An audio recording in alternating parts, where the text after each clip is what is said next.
even though my career seemed to look everything was perfect, it went not by having not making any mistakes. I did mistakes. I had moments where I was very depressed. I was very down.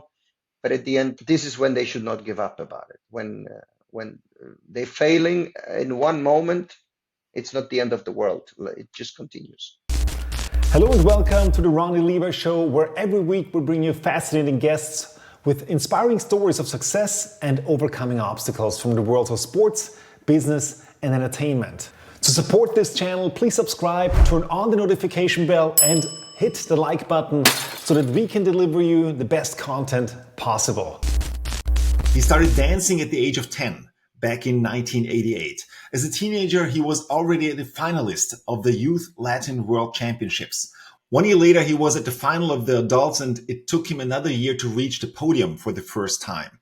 In the years 2002 until 2004, together with his partner Oksana Nikiforova, they were the best couple in the world in amateur Latin American dancing, winning the World Championship 3 times in a row.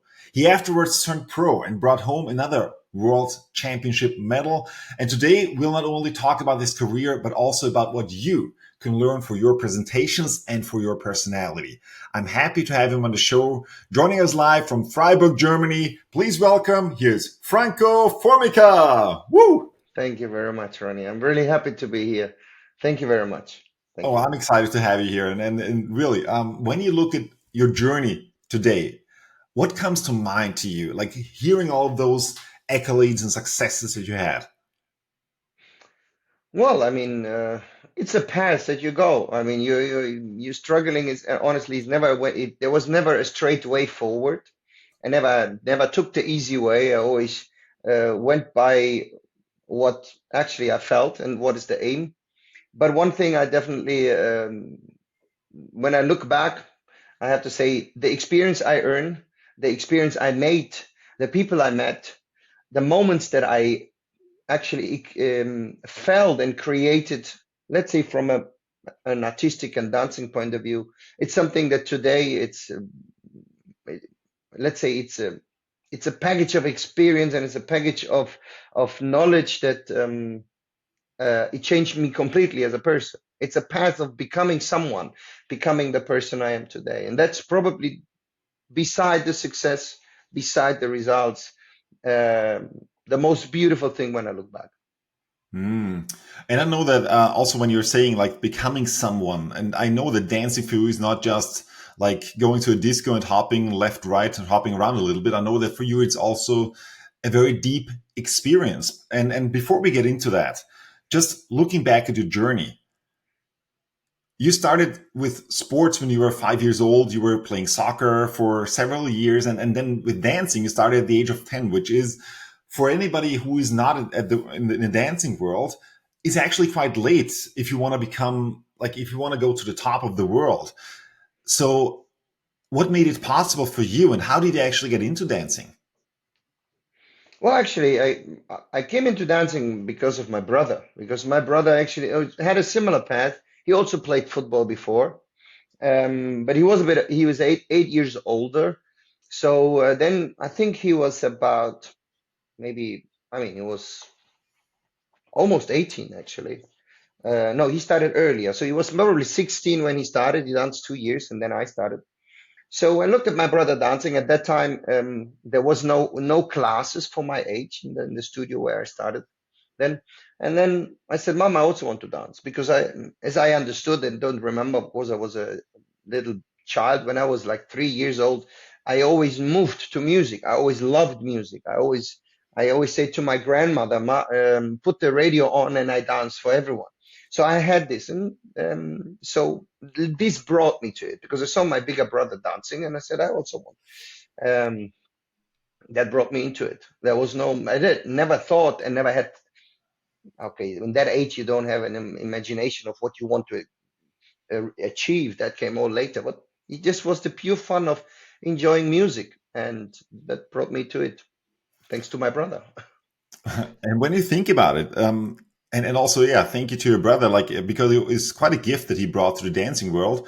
Like you started at the age of 10 and just 7, 8 years later, you were dancing you were a finalist at the Youth World Championship. Like this is quite a steep way, actually. Like what made that possible? Was it because talent can only bring you so far?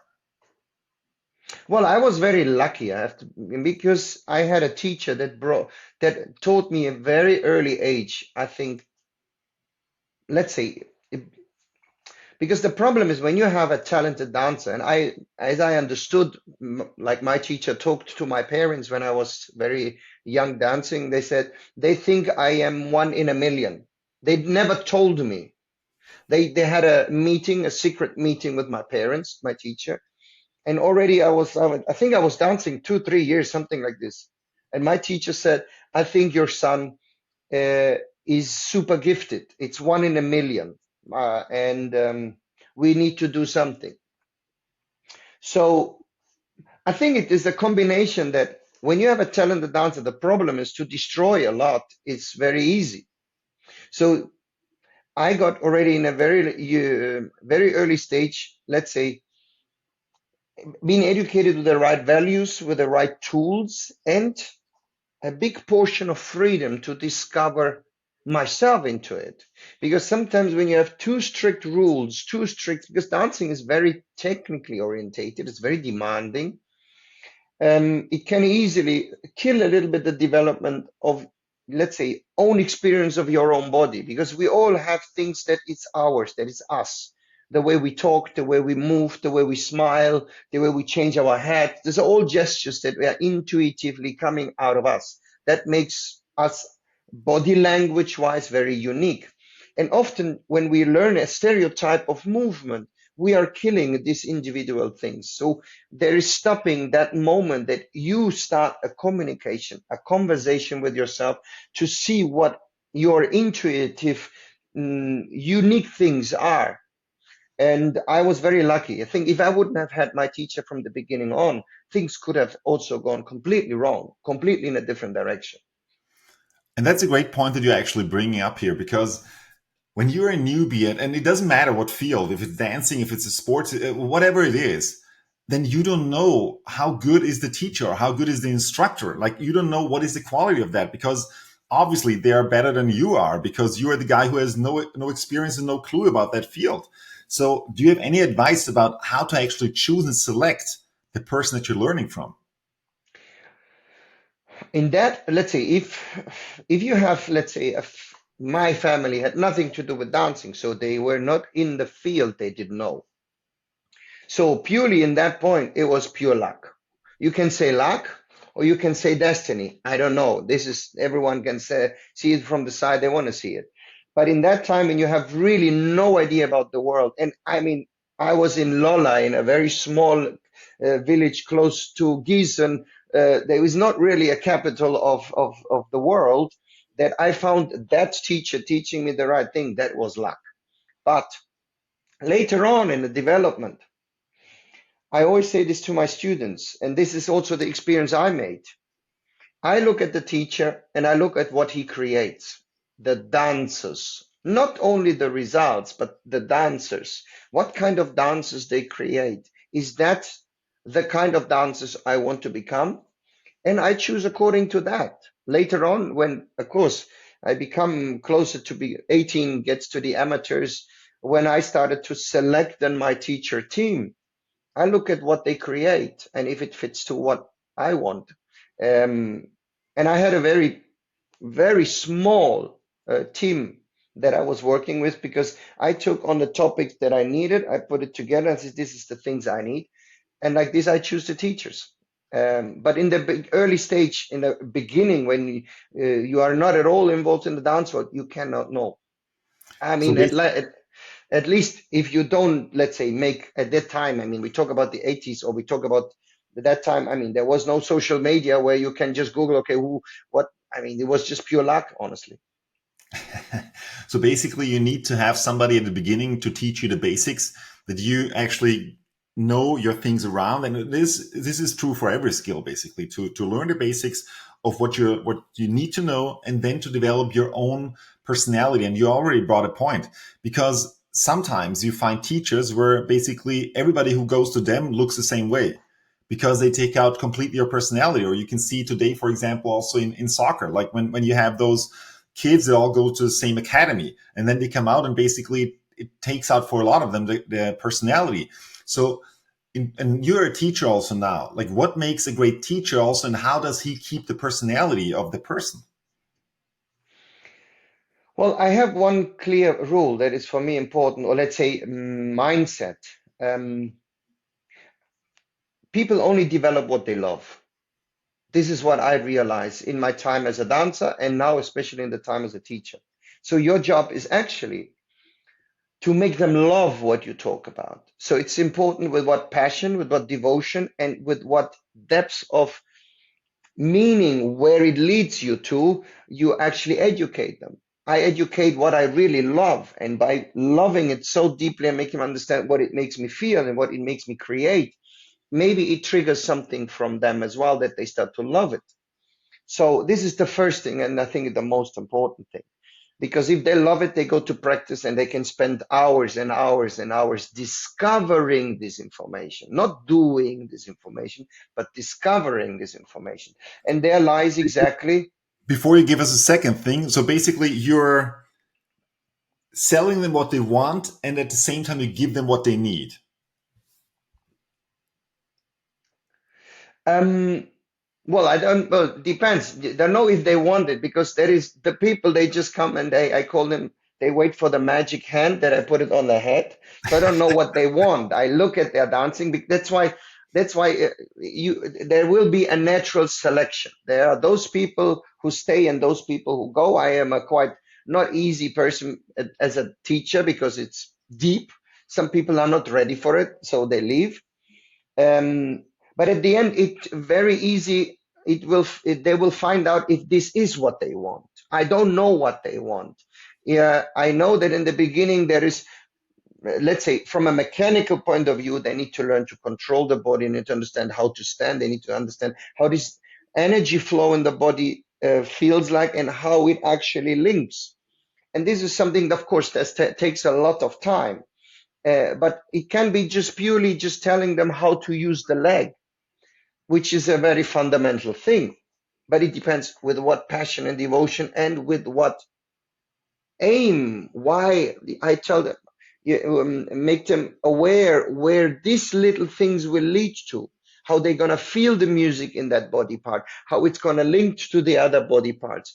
That they see a little bit. I have to do this, and that will lead me to that. Often it is like you do what I tell you. You have to do that. Don't think, just do. I think this is wrong because that's already the start of killing the personality. If you tell the students don't think, that's it. Yeah. Or don't talk. I like, for example, to know what they talk, what they think. I let them talk because like this, I know what is going on in their head and I know where this, let's say, because a wrong way of thinking, let's say that they're linking things of in the mind, why they do this is not fitting right. I know that is not never gonna work because they already bring them to a wrong direction. So I like to know what is going on in their head because the thing is, it's very simple. Yes, to 95% of dancing happens in your body, but 5% happens in your mind. But this 5% controlling the 95%. So if your mindset is already wrong and not leading you in the right direction, how to think about that, it's not going to work. So how do you keep their personality? The discovering part, because the thing is, there is always a door open of mistakes, and mistakes are very important because mistakes are not mistakes. It's just the way how they interpret things. There is a lot of door open because technique is very strict, yes, but it's not that strict that look wise, because dancing has a lot to do with people seeing something. People learn movements often by the visual part, but this is important. But there is one more important thing is what I feel about it when I look at it. And that's the individual part. And the discovering of the tools is much more important than the doing the tools, because the discovering is then creating a personal relation and creates a feedback of what they do. How does this leg action feels for me, what it triggers in me. That's much more important than how it at the end gonna look like, because at the end, this is when everyone looks the same because they're trying to match the visual part. But you can look completely different, but it still makes sense to music, but it still is all linked together, but the outcome is a different one. But the fundamentals are the same. Very fascinating. So what I'm taking out of this and maybe putting it into a different context. One of my mentors, Tony Robbins, he usually says like there are three things that you need to learn about patterns. The first thing is you need to learn to recognize patterns, pattern recognition. It means in this case, like how does this thing work? How does the body work? How do I move? How am I doing this? The next thing is you need to learn to utilize pattern utilization. It means how do I actually move my body? How can I take this for me? And the third step is pattern creation. That means how can I take what I already know and make it my own? How can I create my own things out of that? Is that a fair way to put it? Yes, yes, yes. I actually called it something similar. I called it the divine thought. It started in a teaching. It happens very often. I start to talk, and suddenly I come to, and it comes out of a blue. I don't know where it comes from, but it's just like a chain reaction. It makes sense. So I called it the divine thought because it's a bit like the God thought. God had a thought, he manifests the thought, and then after 7 days, he looks at it, what it becomes. So, and this is a little bit the thing. So there is the knowledge and the thought about this knowledge. Then what they do, they are manifesting it. So they are doing it. And now comes the most important. It's the observation, the feel. What this that I just thought and I created gives back to me. And then it creates this chain reaction. Then comes this domino effect. One leads to the other thing. And many people don't come to the third. They have a thought, they do. They have a thought, they do. It never comes to the feedback. This, what they're thinking and creating, never speaks back to them. And then there is never this own reflection about it, what it means to me, because it usually it comes to the question from the students, how does it look? How is it? And I ask them, yeah, but how do you feel about it? Can you feel the relation to music? Can you feel your moral balance? Can you feel how it expresses out of you? So it's not about what they feel about it. It's more about how does it look like? And this is a big thing. It's a very, very important thing for a learning process because it keeps this chain reaction constantly on. And this is when you trigger the passion that you go like, oh, wow, that felt amazing. This is important. I had some information that I received. Suddenly I felt something. I thought like, wow, I want more of that. And then I go to practice and I discover more. And this is when it starts your own interpretation or your own development of this one tool that I give maybe to 10 people, but then they all have a completely different observation and discovering about that. One thing that just came to mind to me was that one of the things that I heard in the past was that emotion is created by motion. And the higher the quality of the motion, the deeper the emotional experience that you're going to have. Yeah. Is it also your experience? And also in general, when talking to you, what does dancing mean to you? Well, about first is motion create emotion. Yes, of course, because it is like I need to feel what is happening, and then I need to feel what that movement gives me, especially when you put it into a context to space. Because if I move at a certain moment in one room, I feel the room completely different than another room. The very important thing, of course, is music. If I move the same movement in that room to that music, is a completely different feeling that it creates in me. So, of course, very important. And of course, the more deeper or the more knowledge you have, the deeper you can actually get to the origin where this movement starts and you see it growing and developing. Yes, what means dancing to me, going a bit into that. It's actually, of course, you can say it's a sport. It's a performing art, but at the end, it is a statement of you being alive and you being here. You understand? I'm here and I'm here to say something, and I want to share my way of how is my perception about the world, because I mean, we have 8 billion peoples and everyone is alone, you know. I mean, no one knows how the other one feels, or you can never be someone else than you. So I find it always fascinating when people share how they experience life. And this is for me, when I step to that, on that moment, when I stepped onto that floor, is my moment that I can actually share. How do I experience the moment I live in? I Mm. think this is what really dancing is for me about. Um, Very fascinating, also very deep answer, and I wouldn't have expected anything else from you. And so going back to your journey, actually, because we also went ahead a little bit. At the same time, you were gifted, as your teachers said, and they didn't tell you, one in a million. When was the point that you actually thought this can be a career? This is what I want to do. Do you remember, was there a specific moment, was there a specific time when you thought, hey, I'm really good at that. I want to see how far I can go? well, um, very late, actually, let's say very late before my amateur career. When I was a youth dancer and I was already finalist in the worlds in the youth, I didn't think about that, you know, because my mom says you need to do your high school and then you go to study. So that was, of course, I had to do this, and I wanted to do that. Because for me, as you saw also from the result that I sent you, it went quite fast. I mean, that I was the year before I was in the in the final of the Youth World Championship, and a year later I was already in the final of the European in the amateurs, which is very unusual because usually it takes 5, 6 years.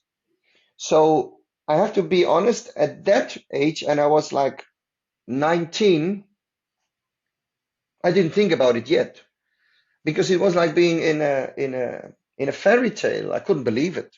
Half a year before, where I still was youth, I watched the Amateur World Championship because it was in Germany. I look at the final and I thought, like, wow, maybe one day I would like to be in that final. That was this wish. 6 months later, I was in that final. So it takes you a while to understand what happened. So, and the first world championship in amateurs I danced, I was seventh. I missed the final because of one mark. The second world championship in amateurs I danced, I was third already. So I had already the career, but I didn't still yet understand what this is about because I just finished in the year when I finished high school, I was becoming third in the worlds. So it was like still all in the air. Um, And I actually want to jump into that because another famous guy in Austria, actually, he was number one in the world in tennis, Thomas Muster, and I'm sure you've heard about him. He was back in the 90s. He was one of the main rivals of Boris Becker, for example, from Germany, or also Pete Sampras, Andre Agassi, and so on. And he once told me that when he first became top 10 in the world, which is in tennis like basically like being a final here in a world championship in Latin dancing, he thought like, wow, look at all those guys. Like in his mind, he was not there yet. He thought, I don't belong here. How mhm. was that for you? Did you immediately think like, well, that's where I belong? Or like, oh my God, like here are my idols. They're maybe even behind me. How is that? Exactly like that. I had the same feeling because I mean, in our times, there was Michael Wenting, Holger Nietzsche, Ralph and Olga. I mean, you look at them just a year before and we're watching them in TV and all of that, and suddenly you're a part of it. It just is surreal. It's not real. You feel like an alien inside of that. It's like you are in a bubble, and then you look, and it's like, wow, you have all these stars, not realizing that for others you are growing to become a star, but you don't see yourself like this. And this is something that takes a while for you to understand you are part of them now. It's not suddenly you are, I mean, I'm sure that it is from person to person different, Um, some people think, oh, I'm already there. I just felt, what the hell I'm doing here? It feels, yeah, exactly the same. You don't belong yet because for everything you need to grow in.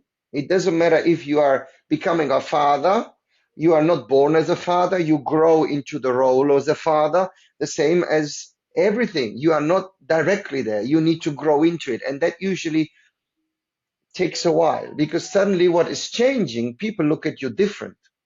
You go to a big event and you walk in before people don't even see you, and suddenly you walk in an event and people turn around, say, they start to talk, oh, this Franco Formica.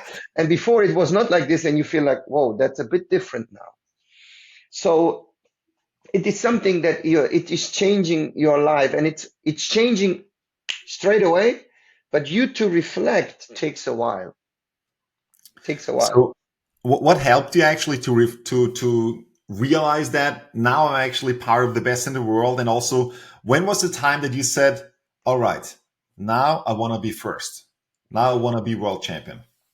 I have to be honest, it was the time when I started to dance with Oksana Nikiforova.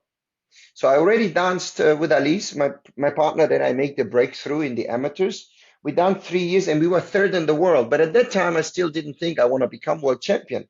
It was not so deep into my mind, or let's say into my mindset, that I had, okay, now it is. When I started to dance with Oksana Nikiforova, I really had this moment where in my mind I said, okay, now I want to become world champion. That was the time when it just made, there was like something was triggering to the point that I said, no, that's the aim. When I really, before that, I think probably it was still being in a fairy tale, just being part of it.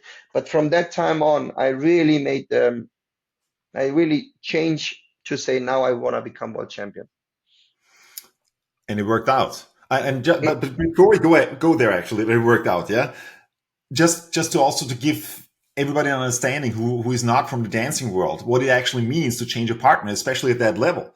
Because basically, if you're starting out and you just start out to dance, you just need somebody who kind of also wants to dance, and where you have the same goals and you have the same times to practice, and like, okay, let's just do it, let's just see where we go, and kind of that you optically fit together in a way, like but then there comes a point you get better, and the better you get, the less, like the fewer other people are there to match your skills, or are there to actually to that you fit, and you also become more aware. It's the same when you're in a relationship, like when you're dating and you just start out dating as a teenager, you just, well, okay, it's a woman, let's date. Yeah, like basically you have no idea. But the older you get, the more you know what you want, the more you actually understand who is that person that fits to me. So was it also the process that actually you went through, and how did you know that Oksana was the right person? And tell us then about that world championship experience. well, you of course you have a conversation with the teachers, and of course they know you, and then there comes this recommendation, say, well, like maybe you could have this partner is free, and this person is free, maybe you can try and have a tryout.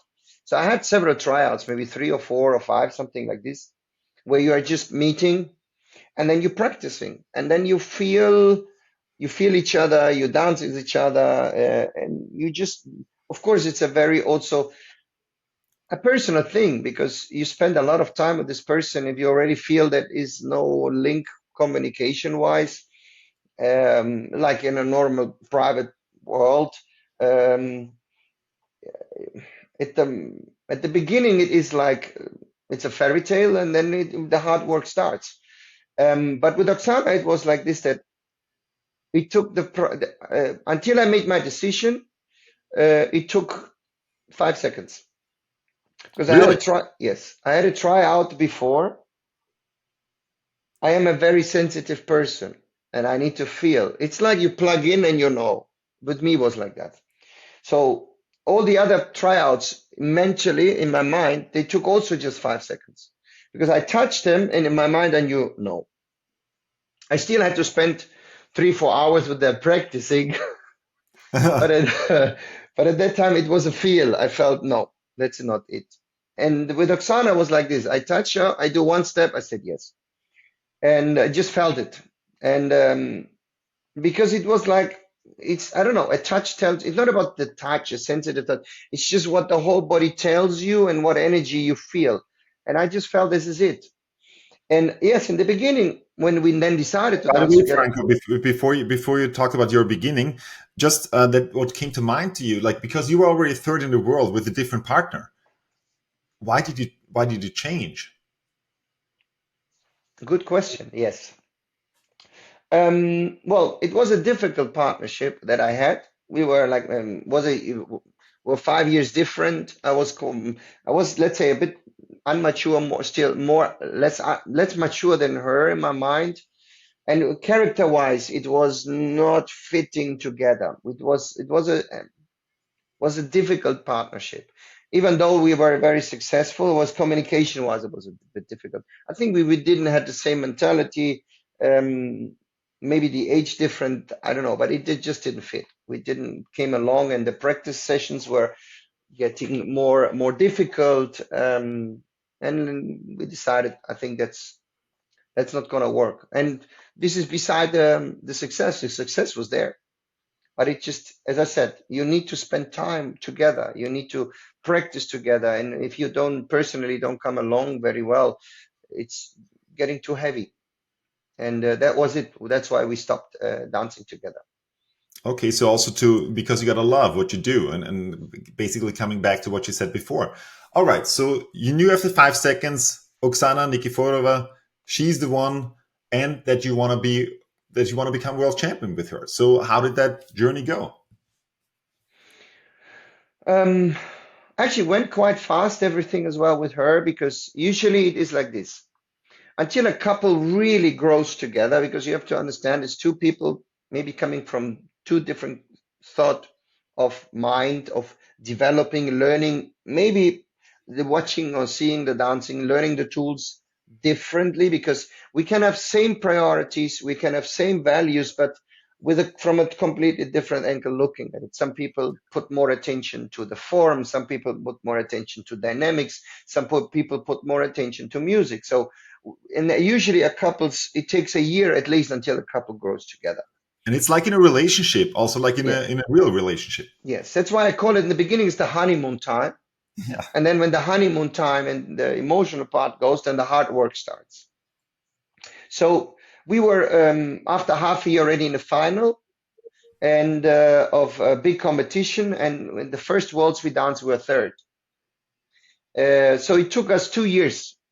First worlds we were third, second worlds we were also third, and then we won the world championship. So in Vienna in 2002, the first time. Yes, it was in Vienna. Yes, that was amazing world championship. So it was. How was that? Like, how was that first world championship? Like the first time when you were, it was November, middle of November, cold, Vienna, winter, and were you the favorite? Did you expect to win? How was it for you? Well, in dancing it's like this, that if you have to look at the whole development and all the other major competition, because there are major competitions like you would say, yeah, is Wimbledon, and then there is all this, like we have our Wimbledon is Blackpool, for example. And of course, in dancing like this, looking at the results, what happens before doesn't mean you will win, but of course it shows a direction where it leads to. And we already won several major competitions, so we had a high let's say it was a high chance to win, because also our rival that was second behind us, that we were in that year swapping. They won the European, we won Blackpool. So they turned professional just a few months before the Worlds. So for us, it was let's say it was easier the chance to win, because the exact rival was not there. So we went to this Worlds with not knowing we will win, but with a high, thought that we were going to win. But still, we were quite nervous. I still remember that, because it's an aim that you have from your childhood, maybe a dream in the childhood, and then later on a clear aim. that when that day is coming, you think maybe that's the day you're going to win. It was a very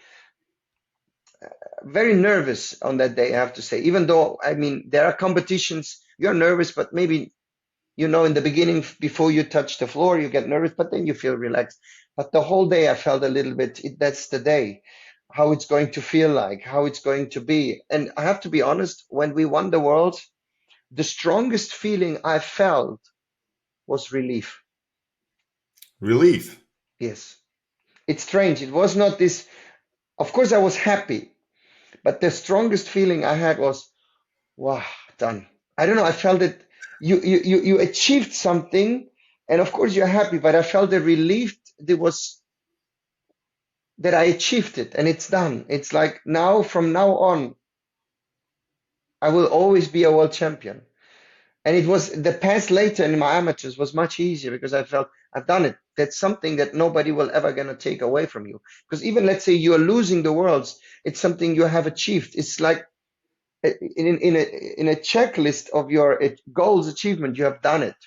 So I felt the biggest feeling was relief. And it felt for me that the practice and the next pass after that felt easier.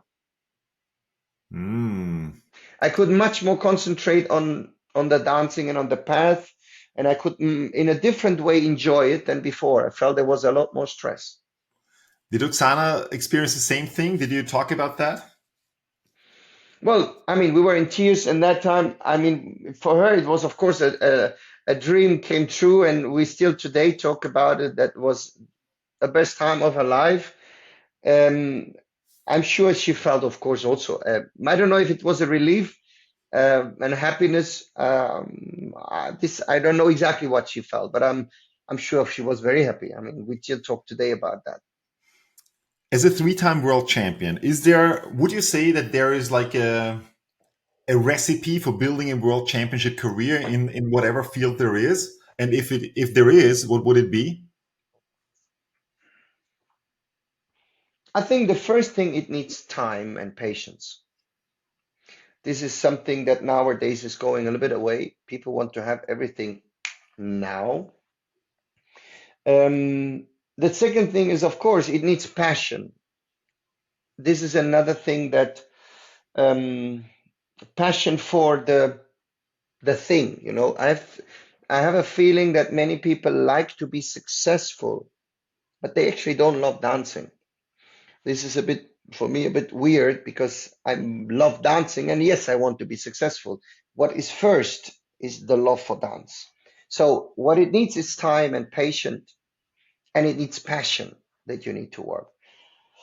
What it needs consistency, that you are consistently following an aim of not only the goal but also the work.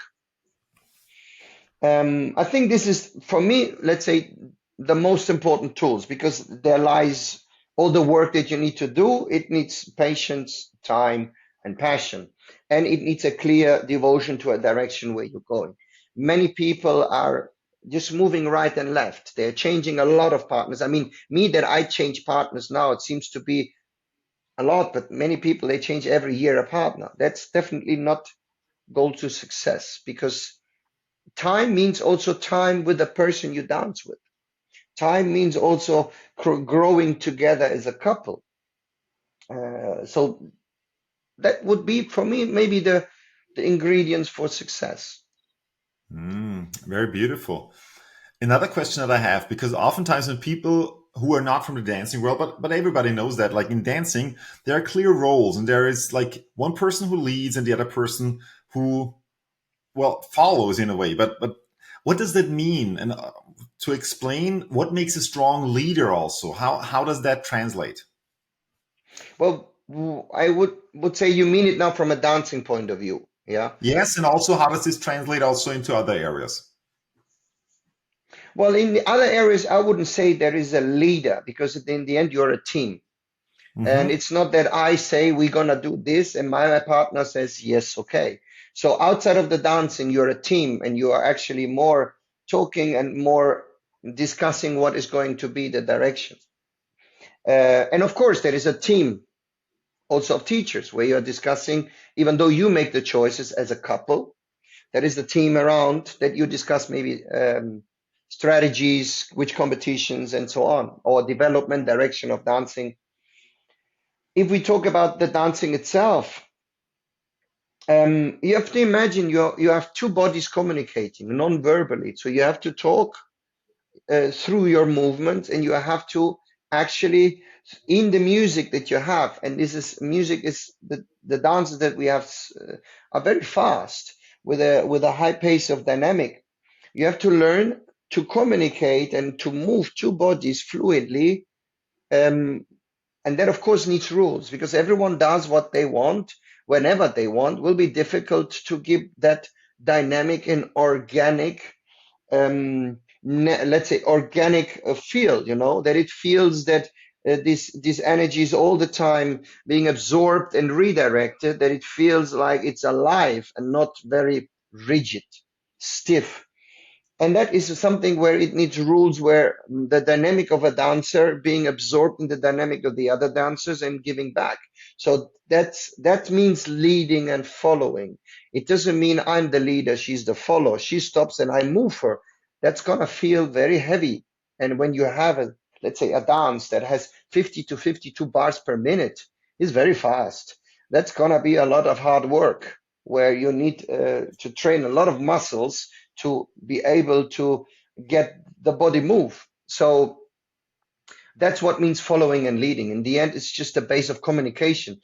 People take it often too literally that I move and she follow, but it's not. It's actually an energetic communication that I give and she receives and gives back to me.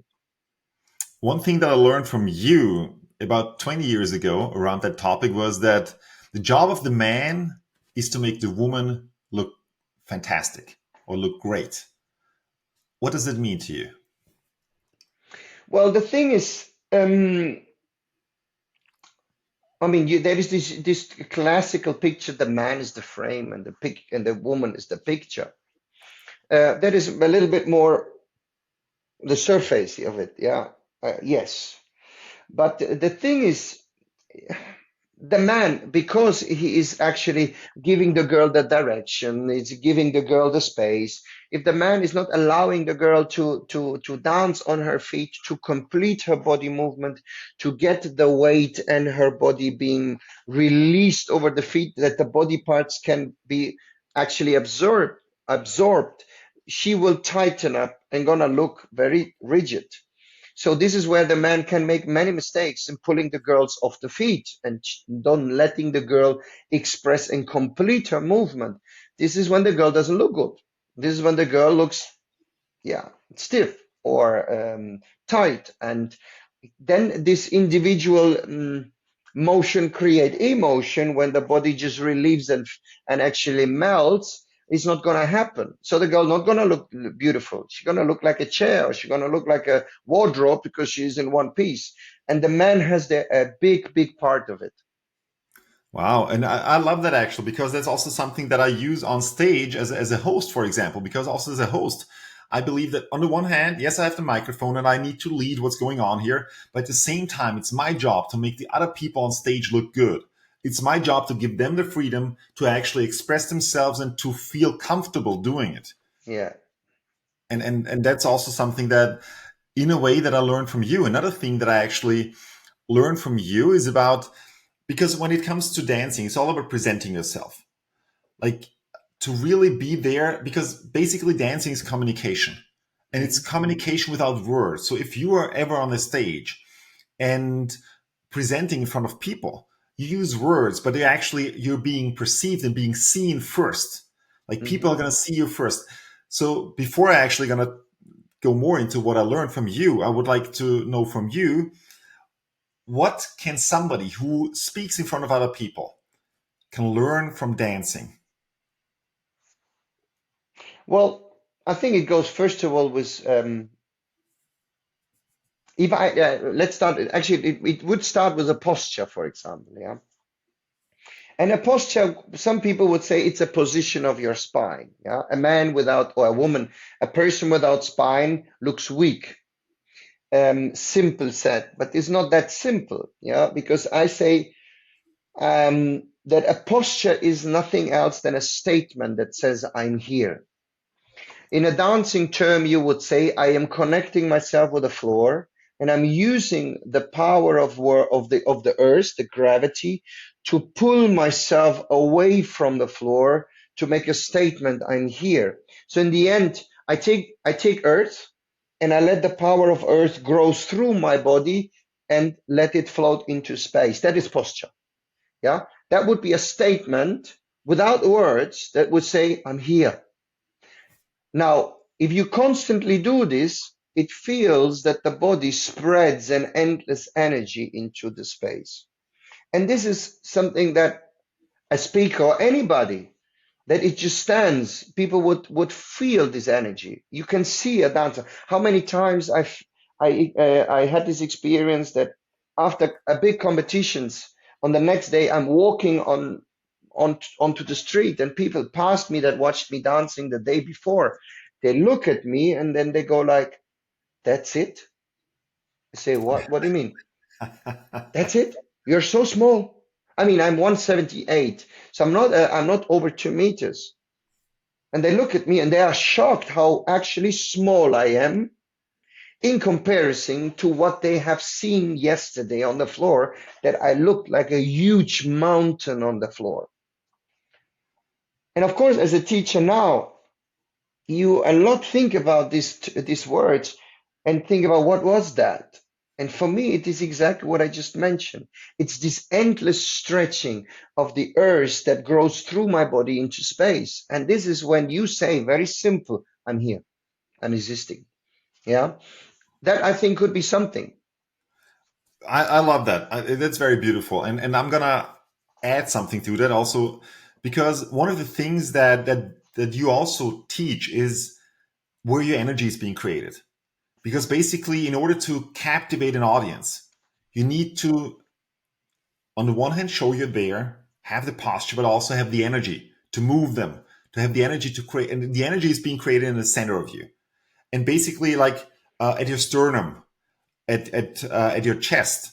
And I think I learned that from you, like that you imagine basically having in a 90-degree angle of your sternum, having like a light beam coming out of you and going into the audience basically. And when you are in a great posture, when you are in an upright position, you have like a 90-degree angle, and with this you can reach the whole audience because it's gonna be shining on everybody. Yeah. But if your shoulders are down, if you're slouched, if you're like, and basically your sternum is also going leaning tilted forward, then the 90-degree angle light bulb will actually shine on the floor. Maybe it's going to reach the first one or two chair rows of people, but Yeah. that's it. And you're not going to reach the whole audience. And so your presence is shrinking and your energy is shrinking. Yeah. Absolutely. Absolutely. I mean, we dance when we are dancing of often, I mean, we dance in the Royal Albert Hall that is huge. So we need even more than a 90-degree angle, because in the end you have up there balconies that are over you, and you want that the person at the last balcony is feeling you. I mean, there is a lot of sending that should go through your body into that space to fill up that room with your presence. And that's not a physical presence. This is a spiritual presence of energy that grows through to you into space. And this is for everything. It doesn't matter if it's a speech, doesn't matter if it's a dance, it doesn't matter if it's a stage, it's a singer. I mean, as soon as they step onto the floor, onto that stage, you can sense them. It's not you see them, you feel them. Yeah, absolutely. And another thing that I learned from you is when it comes to the use of your arms. Yeah, and for example, like many people know from the movie Dirty Dancing, that scene like, hey, this is my frame, this is your frame, and so on. Like you hold the arms and you got this and so on. And basically, one of the things that I learned was also that the arms are connected, and also the elbows are never behind your back, Yeah, because that moment the energy is broken. And basically, you need to take the energy from the center, go it through your shoulders, through your elbows, into your hands, into your fingers, and actually expanding it out to the world. yeah, This is one way to have that body tension also to translate to your partner in a dancing way, but also actually what I also tell people when I teach them about public speaking is this is you're dancing with your audience. Like your audience is your dance partner, and you are actually creating the energy. You're reaching the energy. You're reaching the audience with your energy through your arms, and that's Mm. the way you direct them. It's also an invitation, you know. I mean, an arms that go towards the audience is an invitation. That arms that goes away into a back, it's not an invitation because you open up also your heart in the end by giving the arms. You welcome them, and of course you bring them into your frame, and they feel more cozy. Of course, it's very important because it has to be warm. Yeah, it has to be warm that people feel they can settle down into it. You know, it's not a feeling tight. Okay, I'm going away. It's a feeling. Yes, you're welcome. Open arms and more giving arms is very important. That they feel they are part of that of your room. You know, it's like you suddenly make the room yours, and they are part of it, and feel very cozy in it. What about facial expressions? Because when somebody who has nothing to do with dancing, when they watch dancing, some people might say like, "Oh, this looks artificial," like the way that they look. What do you say to that? And also, what can somebody take with them, for example, for their presentation? Because if you're presenting in front of a boardroom, you're not gonna do an exaggerated movement with your face. Well, actually, it fits to that what you said before. Motion create emotion. The thing is that the motion that you do has to fit to the face expression. Usually, if you see a face expression without any movement of the body or the body doesn't make sense to the face expression, that usually looks very unnatural. Yeah. And that you see very often in the dancing. There's not much happening in the body, but there's a lot happening in the face. Yeah. Um, so in the end, the face expression is coming out of what you feel. Yeah. So even, I mean, I don't mind if people have a strange face expression when I can see where it comes from. I can see what they actually experiencing. And even if it's a weird face expression, but I can see it's coming from that movement, I understand because at the end it's a reaction of what he's just now feeling through that movement. But I think it is the link with body movement and face expression that they link together. If there is no body movement and face expression, that looks quite artificial and very yeah, very much put on top. Yeah, I mean a bit this Italian thing, you know. I'm Italian. When you see the Italian, they move, and then it's his face expression and the arm. You see the face expression fits all to the put the body movement. It's not that it's just a face expression. It's the whole body expresses. Very nice. So, going back from the technical aspect to basically to your journey, because you were 3 times world champion at the amateur Latin American dancing competitions. Then you actually took a break. You educated yourself, did also musical and acting education. You came back, you danced as a pro, and then basically in 2011 you ended your active career as a dancer. And so, what are you doing now, and what's next?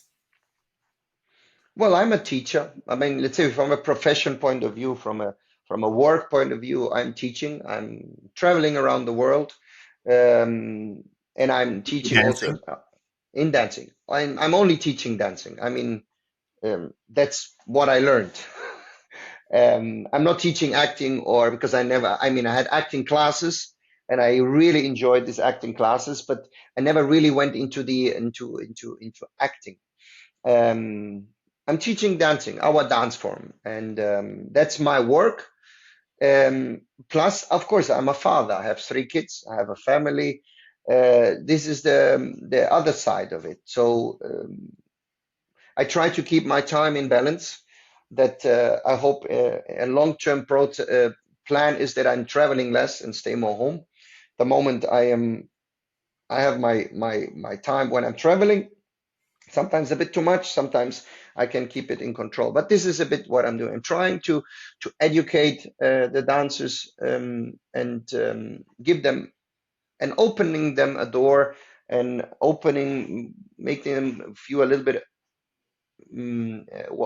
let's say giving them a street where they can actually go and find themselves because I don't think I'm teaching dancing only as I understood from my students.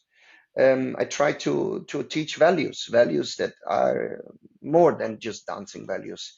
Um, I hope I succeed. I definitely say I enjoy my work, even though sometimes it's work, but most of the time I really enjoy it. I have to say I do what I love, and I'm very happy for that. That I can, yes, I can do it the way I want. I can just teach the dancing the way I want to teach it, and this is great. Well, I can tell you out of my own experience that I still remember things like 20 years later that you taught me. So there is something that must be working here. To wrap it up, some closing, some rapid fire questions here. What's one piece of advice that you give to somebody who's just starting out on their journey? May it be in dancing or may it be in whatever they want to do. I think one thing is that uh, one important advice is don't think too much where you're going to, because I have a feeling many people, my teacher used to say always, don't dance the end product, which means they concentrating too much about the final result. This is very important that they really enjoy the step-by-step development. They enjoy the path. With it comes that they have patience about it, about this path, and that they don't give up if something doesn't go the way they were imagining. So that if something is going wrong and they fail in something, that it's that there is a learning process in it that is very important.